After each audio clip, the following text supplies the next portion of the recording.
Պարոն Ղազարյան, արտոնյալ ոսանքների հետ կապված, արդյոք այդպիսի բաժանորդների թիվը մեծ է եղել, թե չէ, օրինակ ես ահազանգ ունեի, մի ազատամարտիկ ասում էր, որ իրեն արտոնյալ ոսանք է տրվել, ինքը դրա համար չի վճարել, բայց հիմա ՀՀԿ-ով գումարը պահանջում են, պատկերացրեք ինչքան զոհացած կլինի, արդյոք այդպիսի հասկացություն եղել է թե ոչ, և էներգետիկայի մասին օրենքում լրացումների և փոփոխությունները ոչ եղան ընդունվեցին, վիճակվել էին սահմանադրական դատարանում, ընթացքը ինչպիսին է, և ձև կա Հովհաննես Պետրոսյանի աշխատավարձը իջեցնելու և այդ աշխատավարձի գումարը սոցիալապես անապահովներին փոխանցելու, որտեղ օրինակ ինքը խուսափում է խոսել, կոնկրետ ինչքան է ստանում Սամվել Կարապետյանից։ Առաջին հարցի հետ կապված, եթե հիշում եք, ազգային ժողովի պատգամավորներից մեկը ամբիոնից հայտարարեց, ասեց գոնե մի զոհված ազատամարտիկի տղայի ընտանիքի օգնենք, որից հետո մենք հայտարարեցինք, իմիջիայլոց Կարապետյանը տեղյակ չէր, որ ես հայտարարելու էի, հայտարարեցի, որ 4053 ընտանիքի տրվել են անվճար կիլովատներ։ Կարծում եմ խոսքը այդ դեպքի մասին չի գնում, որովհետև մեր պարագայում դա չի կարող անպայման, խնդրում եմ ինձ փոխանցեք, ես կպարզեմ, բացառվում է այդպիսի բան, որ հեծ ինչ որ մեկին, նախ սենց ասեմ, այդ օգնությունը որ տրվում է, այսպես ասած, օգնություն էլ չի, դա գիտեք շատ բարդ է մեր զոհվածների ընտանիքներին օգնություն անվանել, դա անբարոյական է, այդ այսպես ոնց ասեմ, ինչ որ մեր պարտավորության մի ինչ որ ձև է, մենք ենք պարտավոր ավելի շատ զոհվածների ընտանիքներին, քան իրենց ցույց տալ օգնություն մյուս։ Այդ ժամանակ արդեն իրենց այսպես բազայում չի ֆիքսվում այդ կիլովատը, ֆիքսվում է որպես վճարված կիլովատ։ Ինչ վերաբերում է արտոնյալների ուժային առումով, որ ուժեղ են մարդիկ են եղել, որոնց ես ամենայն պատասխանությամբ հայտարարում եմ, մեր օրոք այդպիսի բան չի եղել, որ ինչ որ մեկը լինի ուժեղ տղա, ուժեղ մարդ կամ պաշտոնյա կամ չգիտեմ ով, ու ինքը հոսանքի գումար չվճարի։ Այդ դեպքը տվեք ուսումնասիրենք, ասենք։ Երկրորդը աշխատավարձը իջեցնելու ձև կա և նաև էներգետիկայի մասին օրենքի հետ փոփոխությունները Սահմանադրական դատարանի հետ կապված ձեզ ասեմ, որ գործը հետաձգվել է, եթե չեմ սխալվում, փետրվարի 3, եթե չեմ սխալվում, նոր նիստ կլինի, տեսնենք, կարծում եմ սահմանադրական դատարանը պետք է որ հաշվի առնելով, որ դեռևս այնտեղ կան պրոֆեսիոնալներ, հաշվի առնելով այդ հանգամանքը, կարծում եմ, որ աչք չեն փակելու ես իրականում հակասահմանադրականության վրա, ուշ թե շուտ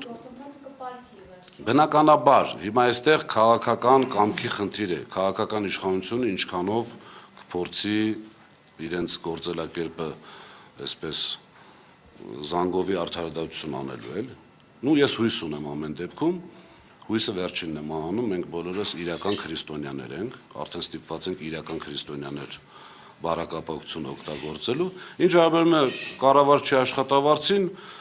կառավարչի աշխատավարձից ես մի անգամ ասել եմ, չէ, երբ որ ասում ես գնում եմ հանուն Հայաստանի Հանրապետության ինչ-որ բան անելու,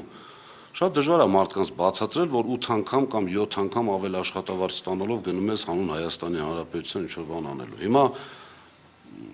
ինչի չի հրաժարվել այդ աշխատավարձից, չեմ կարող ասել, թիվն էլ հայտարարվել է ԶԼՄ-ներով 5 միլիոն 200 հազար դրամ։ Չէ, ես մի ամիս եմ եղել ժամանակավոր պաշտոնակատար, անկեղծ ասեմ, ԺՊ-ի գումարը չեմ, գլխավոր տնօրենի գումար չեմ ստացել։ Իրենց որոշումով։ Չէ, այստեղ գիտեք ոնց է։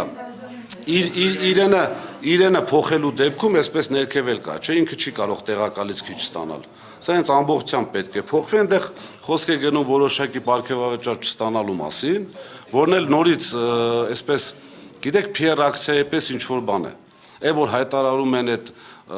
հասարակ աշխատակիցները պարգևատրումներ չեն ստացել, պարգևատրումները մեզ մոտ հեծում հաշվի առնելով, որ հիմնականում նյութական պատասխանատուներ են, որպեսզի անձնական տվյալներ չհրապարակեմ աշխատավարձի չափով, եղել է 50-50,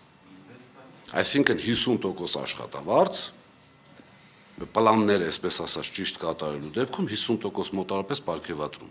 Այդ հայտարարությունը, որ չեն ստացել, դա ևս սուտ է, բոլորը ստացել են պարգևատրում, ամեն ամիսի միջելոց։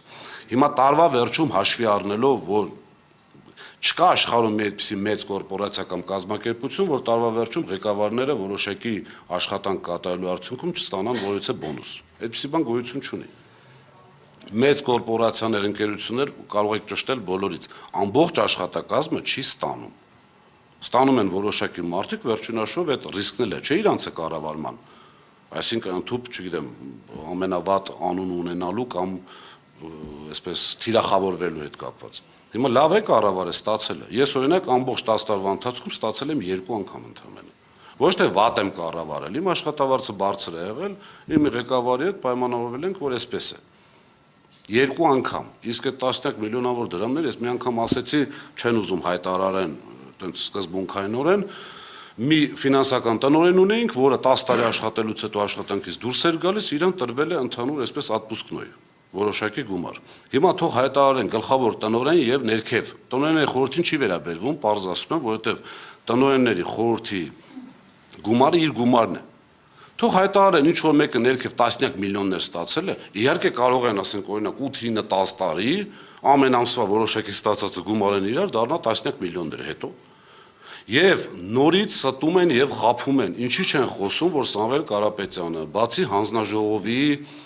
այսպես աշխատավարձային ֆոնդից 11.2 միլիարդ այս տարիներում իր շահույթից, իր գրպանից